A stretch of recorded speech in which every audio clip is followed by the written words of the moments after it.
पाप का दंड। भगवान श्री कृष्ण ने जामवंत से स्यमंतक मणि लाकर सत्राजित को लौटा दी। इससे सत्राजित बड़े प्रसन्न हुए और उन्होंने अपनी पुत्री सत्यभामा का विवाह श्री कृष्ण के साथ कर दिया।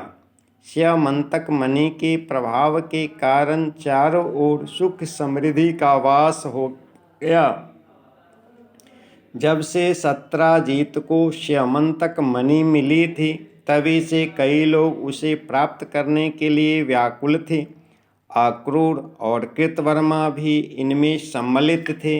वे उसे प्राप्त करने का अवसर ढूंढते रहते थे।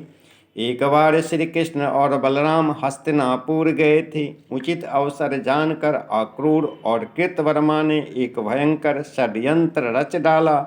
इसके लिए उन्होंने शतधन्वा को चुना। शतधन्वा स्वयं सत्यभामा से विवाह करना चाहता था, परंतु श्री कृष्ण से उसका विवाह हो जाने के कारण वह क्रोध का घूंट पीकर रह गया। वे शतधन्वा के पास गए और उसे उकसाते हुए बोले, हे वीरवर, सत्यभामा और स्यमंतक मणि पर केवल आपका अधिकार था। दैववश ऐसा संभव नहीं हो सका। यद्यपि आप अब सत्यभामा को नहीं पा सकते, परंतु स्यमंतक मणि अभी भी आपकी हो सकती है।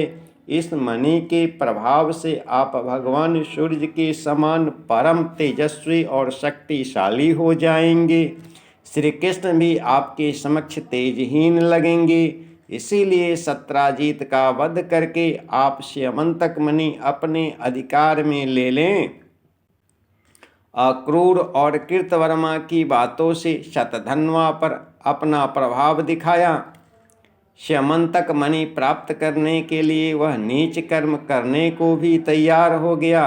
उसने उसी रात सोते हुए सत्राजित को मारकर स्यमंतक मणि चुरा ली। परंतु शतधन्वा के इस पाप कर्म को एक सैनिक ने देख लिया। उसने तुरंत सत्यभामा को इसकी सूचना दी। पिता की मृत्यु ने सत्यभामा को विचलित कर दिया। उसने उसी समय प्रतिज्ञा की, जब तक श्री कृष्ण पापी शतधन्वा को दंडित करके मेरे पिता की मृत्यु का प्रतिशोध नहीं लेंगे, तब तक मैं उनका दाह संस्कार नहीं होने दूंगी। उसका संहार ही अब मेरे क्रोध को शांत करेगा।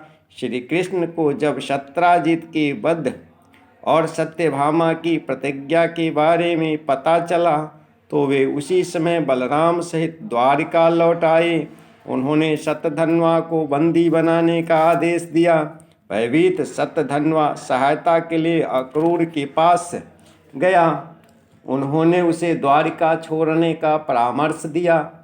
तब वह स्यमंतक मणि उन्हें सौंपकर द्वारिका से निकल भागा।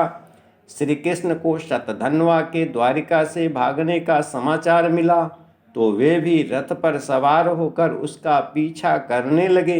भयभीत शतधन्वा ने श्री कृष्ण पर वानों की झड़ी लगा दी। तब श्री कृष्ण ने सुदर्शन चक्र से उसका मस्तक काट डाला। इस प्रकार सत्यभामा की प्रतिज्ञा पूर्ण हुई। इधर शतधन्वा की मृत्यु का समाचार सुनकर अक्रूर और कृतवर्मा भयभीत हो गए। वे उसी समय परिवार सहित द्वारिका से चले गए। अक्रूर के जाने से श्री कृष्ण दुखी हो गए। वे उन्हें पिता तुल्य मानते थे। उन्होंने सैनिकों को आज्ञा दी कि उन्हें ससम्मान द्वारिका वापस ले आए। शीघ्र ही अक्रूर द्वारिका लौट आए। श्री कृष्ण ने उनका यथोचित सम्मान किया। उन्होंने मणि श्री कृष्ण को सौंप दी। श्री कृष्ण बोले, चाचा श्री, केवल आप ही इस मणि के योग्य हैं, इसे स्वीकार करें।